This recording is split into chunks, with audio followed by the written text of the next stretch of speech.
Amen. Allô, allô, et alors ici, Pierre, le messager. Comme convenu, alors ce soir, on va parler, le titre est un peu long, là. Peut-on guérir d'une maladie quelconque ou d'être délivré d'esprits malins sans le demander à Jésus soi-même, OK? Ou de le demander à Dieu ou de le demander à un homme. Est-il possible, réellement? Hein? Donc, on va faire parler, bien entendu, la parole de Dieu. C'est elle qui nous informe, c'est elle qui nous conseille, c'est elle qui nous enseigne. Alléluia. Donc, premièrement, on va voir deux cas, OK? Deux cas de guérison physique et deux cas de possession démoniaque. Donc, le premier cas de guérison physique, mais que Jésus est présent avec les personnes. Et également les cas de possession démoniaque où Jésus se trouve présent au milieu des personnes qui ont besoin de guérison, qui ont besoin de délivrance. OK? Alors, on va lire tout simplement en Luc, l'évangile de Luc, chapitre 5, Luc 5. Amen. Versets 12 et 13 seulement. 5, verset 12 et le verset 13. Nous y voici. Amen. Là, donc, je récapitule, là où Jésus est présent avec les personnes qui demandent la guérison, soit à Jésus ou quelqu'un d'autre demande la guérison à Jésus, qui est présent là, OK, pour quelqu'un ou pour soi-même. 5, 12, 13. Alors, Jésus était dans une des villes et voici un homme couvert de lèpre. La lèpre, c'est une maladie, soi-disant dégénératrice du système nerveux. Hein? Et bon, supposément que la peau tombe en lambeaux. Donc, il paraît que c'est pas beau à voir. Et dans le temps, à l'époque, les lépreux étaient placés dans un endroit spécifique. Et s'il y avait du monde ordinaire qui s'approchait d'eux, ils devaient crier « lépreux, lépreux », afin que, justement, on ne s'approche pas d'eux, car c'était contagieux. Hein? Alors, voilà. Jésus était dans une des villes, et voici un homme couvert de lèpre. L'ayant vu, tomba sur sa face. Alléluia. Et lui fit cette prière. « Seigneur, si tu le veux, tu peux me rendre pur. » Alléluia. Alors, là, c'est évident que Jésus est présent. On a le lépreux qui voit Jésus, tombe à pleine face devant Jésus et lui dit, « Si tu le veux, Seigneur, tu peux me rendre pur. » Amen. Si tu le veux, tu peux me rendre pur. Jésus étendit la main, le toucha, vous voyez, c'est pourtant contagieux. Alléluia. Mais Jésus a le pouvoir de guérir les maladies. Amen. Et il nous a donné à nous, ces croyants, également le même pouvoir de guérir les maladies et de chasser les démons. Alléluia. Alors, ici, on le voit, Jésus étendant la main, le toucha et dit, « Je le veux. » Alléluia. Sois pur. Aussitôt, la lèpre le quitta. Puis il lui ordonna de n'en parler à personne. Mais, dit-il, va te montrer au sacrificateur et offre pour ta purification ce que Moïse a prescrit, selon la loi, afin que cela leur serve de témoignage. Et sa renommée se répandait de plus en plus, et les gens venaient à lui en foule pour l'entendre et pour être guéris de leur maladie également. Et lui, il se retirait dans le désert et pour prier, il alla prier. Donc, on voit ici un exemple où Jésus est bel et bien présent. Le lépreux le voit, court vers Jésus, se garoche à genoux, à pleine face à terre, et dit, « Si tu le veux, Seigneur, tu peux me rendre pur. » OK? Amen. Donc, c'est une première guérison ici. Une autre maintenant. En Marc, on revient sur nos pas. Marc, chapitre 7, versets 31 à 37.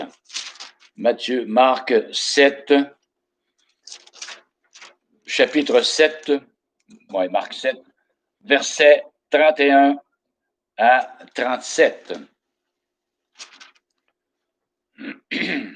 Amen.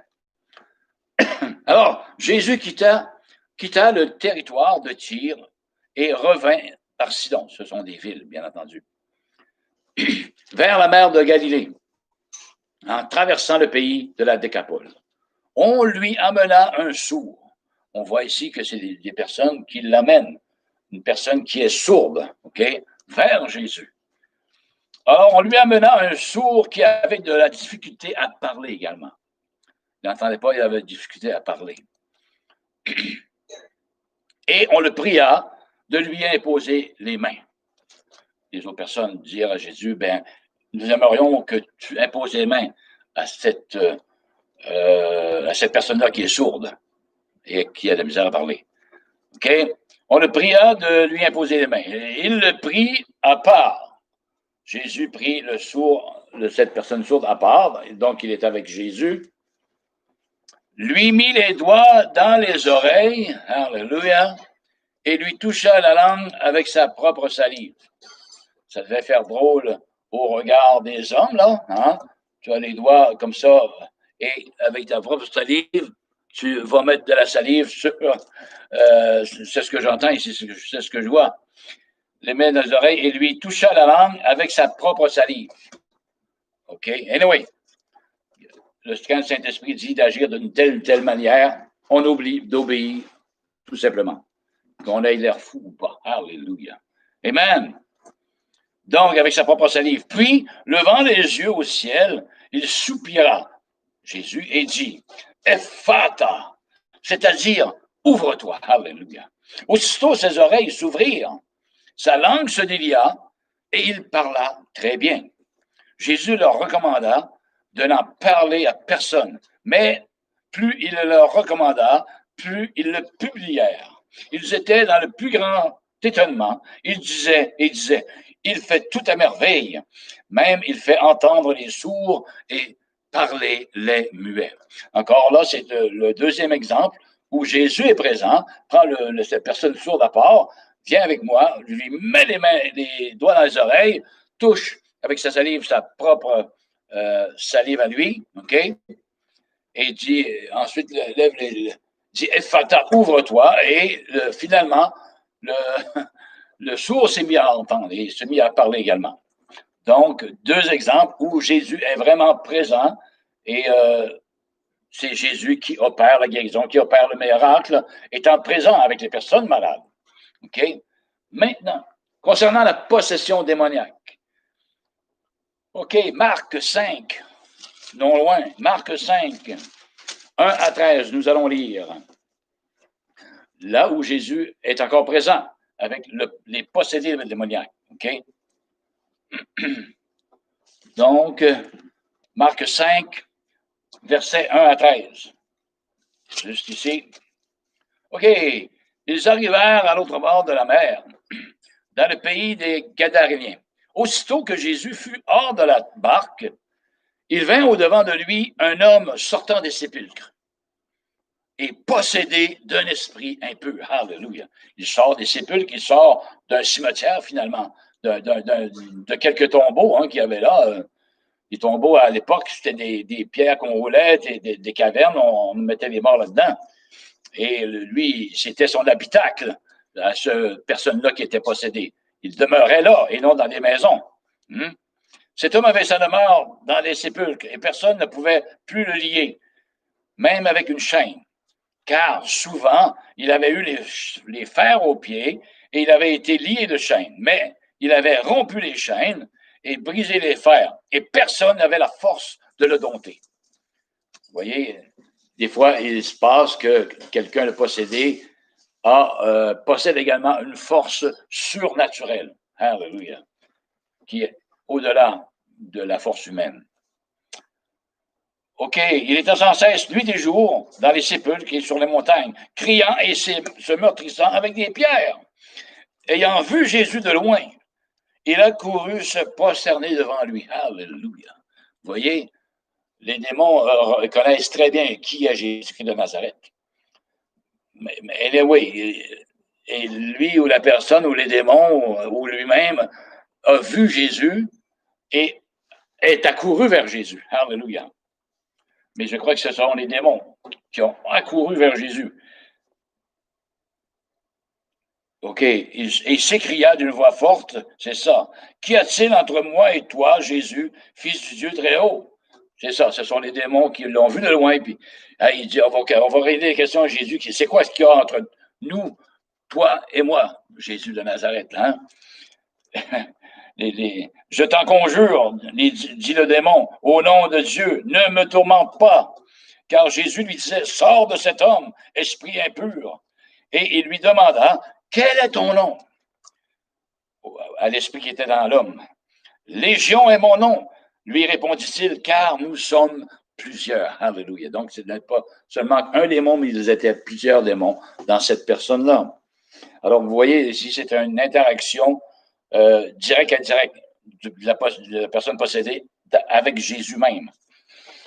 Donc, il priait seulement de ne pas les envoyer hors du pays. Il y avait là, vers la montagne, un grand troupeau de pourceaux qui paissaient. Et les démons le prièrent, disant, envoie-nous dans ces pourceaux, ces cochons, afin que nous entrions en eux. Il le leur permit, et les esprits impurs sortirent, entrèrent dans les pourceaux, et le troupeau se précipita des pentes escarpées dans la mer. Il y avait environ 2000 pourceaux, OK? Et ils se noyèrent dans la mer.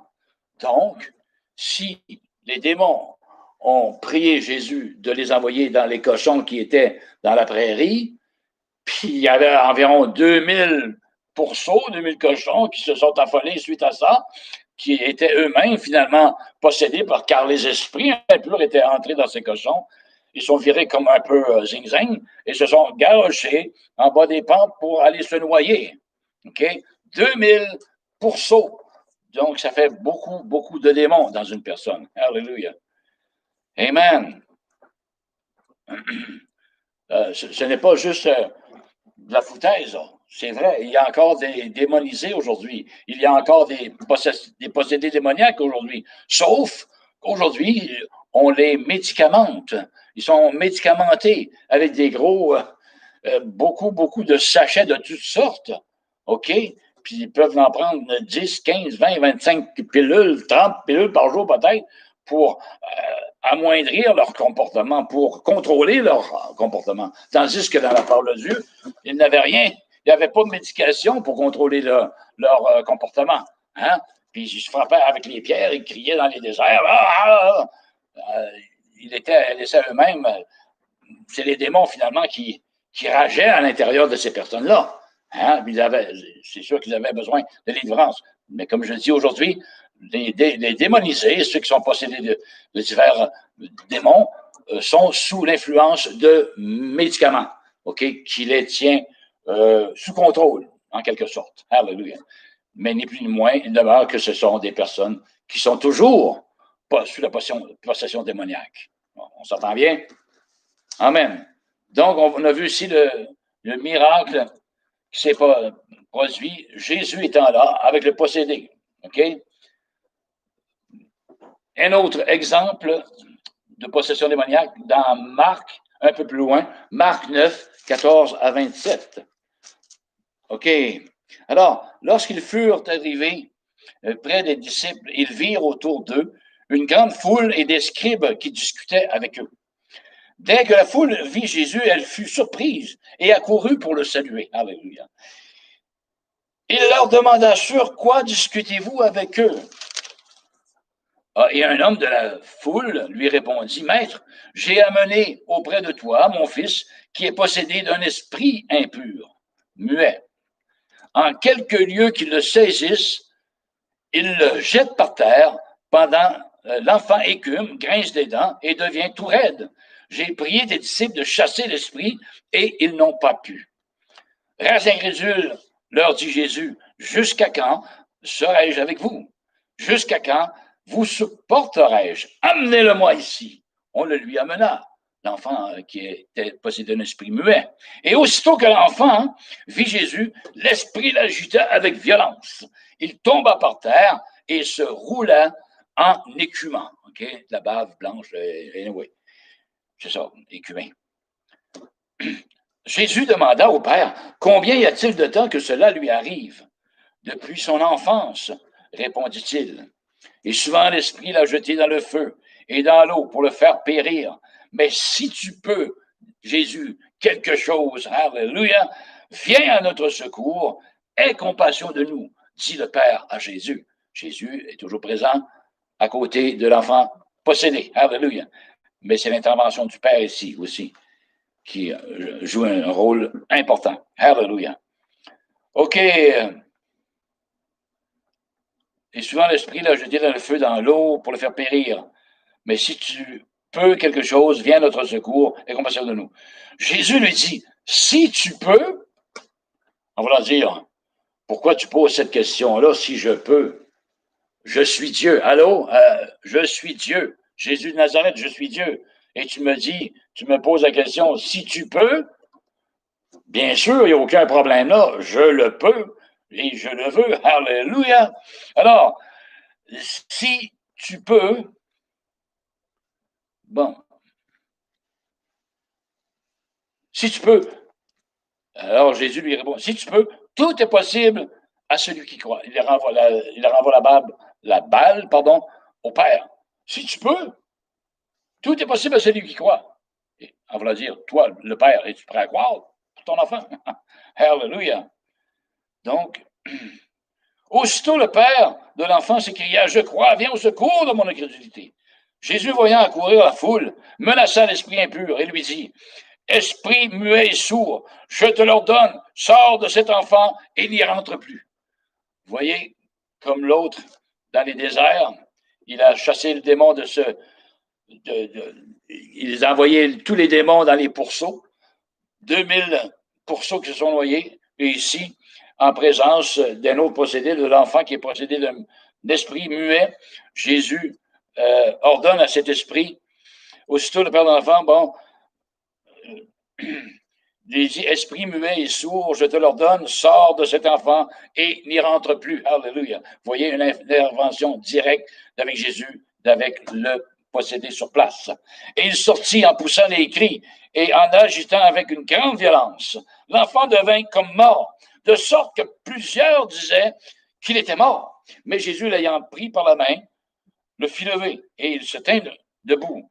Quand Jésus fut entré dans la maison, ses disciples lui demandèrent, en particulier, pourquoi n'avons-nous pas pu chasser cet esprit? Il leur dit, alors cette espèce-là ne peut sortir que par la prière. Amen. Hallelujah. Donc, on a vu deux exemples de guérison physique, là où Jésus a interagi avec les personnes mêmes sur place. Et on vient de voir deux personnes qui étaient possédées d'esprits muets, d'esprits impurs, et dont Jésus a interagi également en présence de ces personnes-là. OK? Maintenant, chers amis, chers frères, chers sœurs, alléluia, on va voir justement un exemple de chacun d'une guérison sans que Jésus soit présent. OK? De guérison physique. Et on va voir un exemple également d'un cas de possession démoniaque qui a été chassé, mais sans la présence de Jésus sur place, avec la personne possédée. OK? Amen. Cela se trouve toujours dans la parole de Dieu. Alléluia. Dans Luc 7, on reste toujours dans le même coin. Marc, Luc. Un peu plus loin, s'il vous plaît. Luc, chapitre 7, versets 1 à 10. Alléluia. 7, versets 1 à 10. Nous y voici, nous y voilà. Bon. Après avoir achevé tout ce discours devant le peuple qui l'écoutait, c'est Jésus, Jésus entra dans Capernaum, qui est une ville, bien entendu.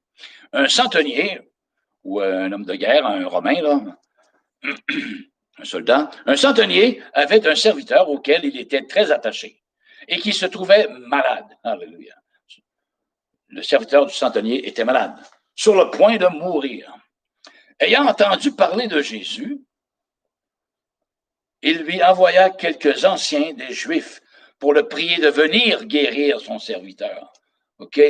Alors, le serviteur se sentait pas trop digne d'aller vers Jésus. Il envoyait lui-même ses serviteurs. Le centenier a envoyé des serviteurs, d'autres serviteurs, pour dire à Jésus, viens guérir mon serviteur auquel je suis très attaché. Il est très malade, sur le point de mourir. Viens à la maison. Ayant entendu parler de Jésus, bon, il envoyait quelques anciens des Juifs pour le prier de venir guérir. OK, il envoyait des anciens des Juifs, plutôt.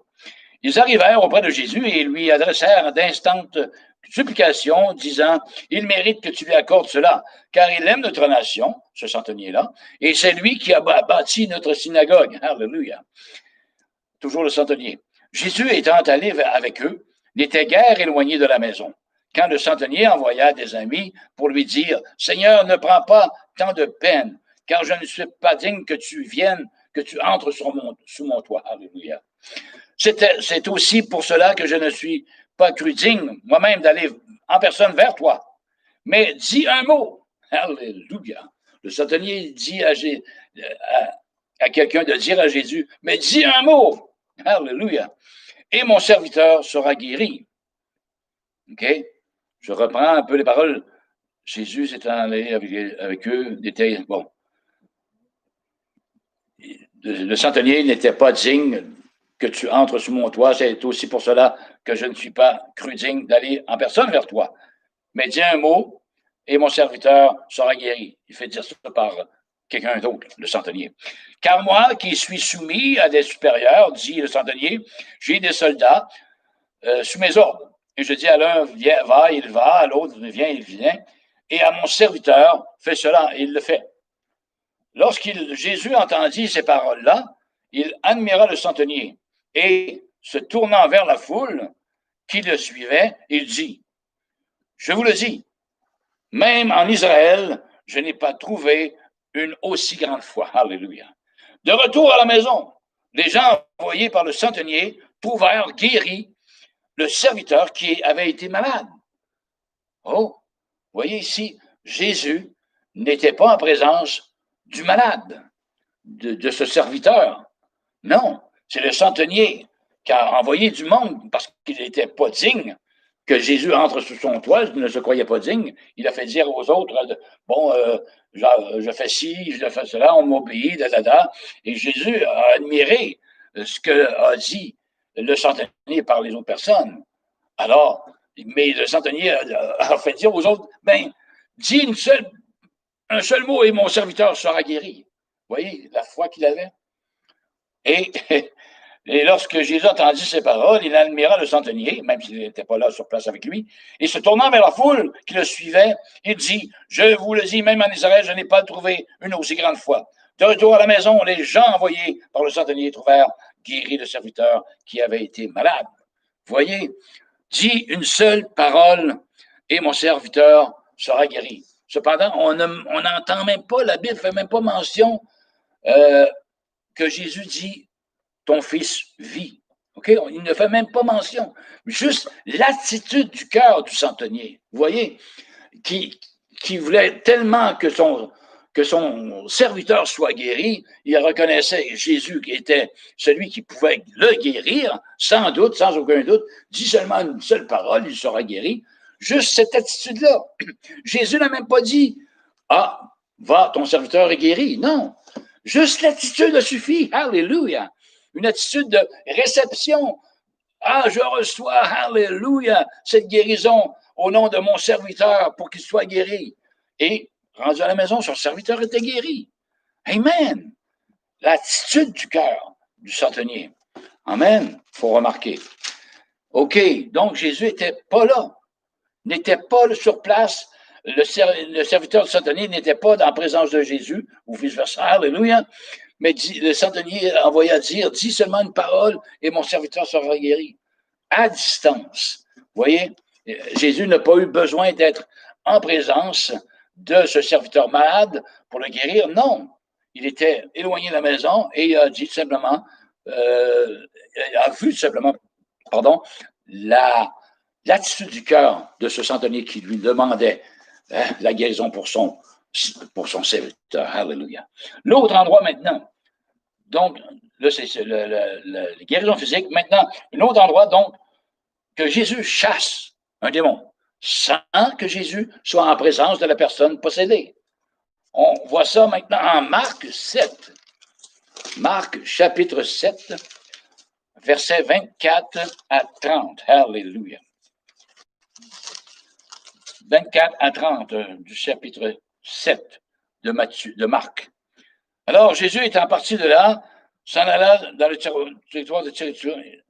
Ça ressemble à l'autre. Hein? Oui, ça ressemble un peu à l'autre. Il s'en alla dans le territoire de Tyr et de Sidon. Il entra dans une maison, désirant que personne ne le sût. Mais il ne put rester caché. Alléluia. Car une femme dont la fille était possédée de l'esprit impur, entendit parler de lui et vint se jeter à ses pieds. Cette femme était grecque, syro-phénicienne d'origine, donc ce n'était pas une juive, ok? Ce n'était pas de la contrée de Jésus, là. C'était d'une autre contrée, alléluia, une non-juive. Elle était grecque, ça nous dit ici. Syro-phénicienne d'origine. Elle le pria de chasser le démon hors de sa fille. Jésus lui dit, mais là, sa fille n'est pas là. C'est la dame, sa mère, qui est avec Jésus, dans la présence de Jésus. Mais la personne qui est possédée n'est pas là du tout. Comme tantôt, le serviteur qui était malade n'était pas là du tout. Absolument pas. Alléluia. Donc, cette femme, chasse les démons. Elle le pria de chasser le démon hors de sa fille. Jésus lui dit, laisse d'abord les enfants se rassasier, car il n'est pas bon de prendre le pain des enfants et de le jeter aux petits chiens. Alors, quand Jésus ici parle des enfants, c'est les enfants d'Israël, les Juifs de nature, OK? D'origine, les Juifs. Elle, on se rappelle, elle est grecque, elle n'est pas juive. C'est pour ça que Jésus, non, il n'est pas bien de prendre le pain, c'est une expression là, le pain des enfants, de prendre le pain des enfants et de le jeter aux petits chiens. Non, c'est pas bien. C'est comme si on dit qu'on la prend pour un petit chien, elle. Mais ce n'est pas nécessairement le cas, là. Mais écoutez bien la réponse. Alléluia. Laisse d'abord les enfants se rassasier, car il n'est pas bien de prendre le pain des enfants et de le jeter aux petits chiens. Oui, Seigneur, dit la femme grecque. Lui répondit-elle, mais les petits chiens, alléluia, sous la table, mangent les miettes des enfants. Elle reconnaissait, même si elle n'était pas juif d'origine, elle était grecque, elle reconnaissait Jésus, lui qui était juif, comme le Messie, comme celui qui devait venir, comme Dieu en réalité. C'est lui qui guérissait, c'est lui qui pardonnait les péchés, c'est lui qui était Dieu. Elle le reconnaissait tout en étant une non-juive. Alléluia. À cause de ça, à cause que les paroles qu'elle a dit, ben les petits chiens mangent les petites graines qui tombent de la table des enfants. Alléluia. Vous voyez, elle avait soif, elle également. Même si elle était non-juive, elle avait soif des choses de Dieu. Elle avait soif que Jésus puisse guérir sa fille, chasser le démon de sa fille. Elle le savait. Elle reconnaissait en Jésus le Messie d'Israël. Alléluia. Même si elle était grecque. OK, alors, oui, Seigneur, lui répondit-elle, mais les petits chiens sous la table mangent les miettes des enfants. Alors, il lui dit, à cause de cette parole, va, alléluia. Le démon est sorti de ta fille. Et quand elle rentra dans sa maison, elle trouva l'enfant couché sur le lit, le démon étant sorti. J'en ai les frissons. Alléluia. Voyez, Jésus n'était pas présent en présence de la personne possédée. Alléluia. Comme la guérison tout à l'heure du centenier, du serviteur du centenier, le centenier ne s'est même pas cru digne d'aller vers Jésus. Il a envoyé quelqu'un. Et Jésus a vu l'attitude du cœur du centenier. À cause de son attitude, son serviteur a été guéri. Jésus n'étant même pas à proximité, n'était même pas en présence de celui qui était malade, il n'était même pas en présence de la fille qui était possédée de démons. Hallelujah. Alors, ne vous découragez pas, chers amis, frères et sœurs. Hallelujah. Si vous avez de la parenté, des amis, des personnes auxquelles vous êtes vraiment attachés, des oncles, des tantes, pères, mères, frères, sœurs, hallelujah, je vous dis, comme la parole de Dieu nous exhorte, hallelujah, que vous pouvez aller vous-même plaider la cause de ces personnes-là. Peut-être qu'ils ne peuvent pas se lever de leur lit ou quoi que ce soit, hallelujah, mais vous le pouvez, et vous pouvez aller auprès de Dieu, auprès de Jésus, hallelujah, et dire, hey, j'ai entendu dire, Seigneur, que tu guérissais les malades, hallelujah, que tu chassais les démons. Et c'est encore effectif aujourd'hui en 2020. Amen. Alors, allez plaider leur cause. Vous qui êtes en forme, hallelujah, vous qui avez compassion de ces personnes-là qui ne peuvent pas bouger, qui sont prêts à mourir, qui sont pris d'esprit ou quoi que ce soit. Cependant, ils sont peut-être bourrés de médication, hallelujah. Mais, anyway, vous pouvez plaider leur cause, je le dis, je le répète. Et comme ce centenier, et comme cette fille, cette femme grecque, syrophénicienne, qui n'était pas juive, a imploré Dieu, a reconnu Jésus, alléluia, de Nazareth, le Messie d'Israël. Mais il faut que vous le reconnaissiez vous aussi. Amen. Et plaidez leur cause. Reconnaissez que Jésus peut les guérir, vos bien-aimés. Alléluia. Vos amis, votre parenté, vos bien-aimés, il peut les guérir. Jésus peut tout. Si tu peux, Seigneur, hey, si je peux, tout est possible à celui qui croit. Tout est possible à celui qui croit et qui veut s'approcher de moi, dit Jésus. Alléluia. Pour une guérison quelconque ou pour que des démons soient chassés. Alléluia. Même sans la présence de Jésus. Alléluia. À la présence des personnes concernées. Amen. Alors, des frères, des sœurs, de la parenté que vous avez à cœur, que vous avez compassion d'eux, que vous savez malade depuis X temps, alors plaidez, je vous dis, plaidez leur cause. Alléluia. Allez devant Jésus et plaidez leur cause. Seigneur, tu peux le rendre pur. Je le sais, je le crois. Alléluia. Amen.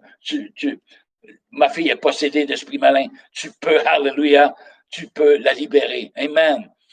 Et recevez la parole qu'il vous donnera à ce moment-là. Oui, ta fille, maintenant, elle est guérie. Oui, ton fils, alléluia, l'esprit est sorti maintenant. Amen. Recevez tout simplement ces paroles-là qu'il vous donnera au moment lorsque vous lui demanderez la guérison pour ces personnes-là, possédées ou d'esprits malades, infirmes ou de maladies, quoi que ce soit. Amen. Vous pouvez, amen, au nom de Jésus-Christ, plaider la cause de vos proches, de vos bien-aimés, chers frères, chères sœurs, chers amis. Amen. Même si vous ne connaissez pas Jésus personnellement, je vous défie d'aller dans votre chambre. Jésus, hallelujah, j'ai entendu parler de toi. Je sais que tu peux guérir ma fille, ma tante, mon père, ma mère, hallelujah, ma sœur. Je le sais, oh Dieu, même si vous ne connaissez pas ce Jésus personnellement, il va le faire. Amen. Il va le faire. Hallelujah. Oh, Jésus, Jésus. Amen. Donc, chers amis, je vais tout simplement clore en prière maintenant. Père, merci, Seigneur, que tu vois ces personnes dont ils ont de la parenté, ils ont des êtres chers qui sont malades, qui ne peuvent pas peut-être se lever de leur lit ou quoi que ce soit. Mais ces bien-aimés peuvent aller à ta rencontre, Seigneur Jésus, dans le lieu de prière, même s'ils ne te connaissent pas, alléluia, et implorer ta présence, Seigneur Jésus, et d'implorer la guérison pour telle personne de leur entourage qui sont leurs bien-aimés, alléluia. Tu peux le faire, tu l'as fait au travers de ta parole, nous en avons vu quelques exemples, et maintenant, amen, ces personnes peuvent aller au trône de la gloire, de la grâce et implorer le roi des rois, le Seigneur des seigneurs, en la faveur de leurs bien-aimés. Alléluia. Sans que ces bien-aimés soient présents. Amen. C'est possible. Amen. Car tu es un Dieu d'amour. Alléluia. Amen. Tu es un Dieu d'amour qui te ne lâche point de pardonner. Tu ne te lâches point de guérir. Alléluia. Tu ne te lâches point de délivrer ceux qui sont possédés. Amen. Amen. Amen. Car tu es plein d'amour, oh Dieu. Touche ces personnes-là qui écouteront cette vidéo maintenant. Amen. Qu'ils puissent plaider la cause de leur bien-aimé. Alléluia. Avec une entière confiance que tu le feras. Et qu'ils puissent recevoir ta parole dans leur cœur. Avec une certitude. Ah, merci Jésus. Tu l'as accompli. Merci pour ta parole. Alléluia. Amen. Amen. Alors, c'était Pierre le messager. J'espère que vous allez justement aller au trône de la grâce. Même, je le répète, même si vous ne connaissez pas personnellement Jésus, entrez dans votre chambre, dites, hey Jésus, j'ai affaire à toi, j'ai entendu dire que tu guérissais les malades. Alléluia. Et il va se révéler à vous. Amen. Et il a prouvé son amour envers vous parce qu'il est mort à la croix afin que vous soyez guéris de vos maladies, mais aussi que vous soyez pardonnés de tous vos péchés.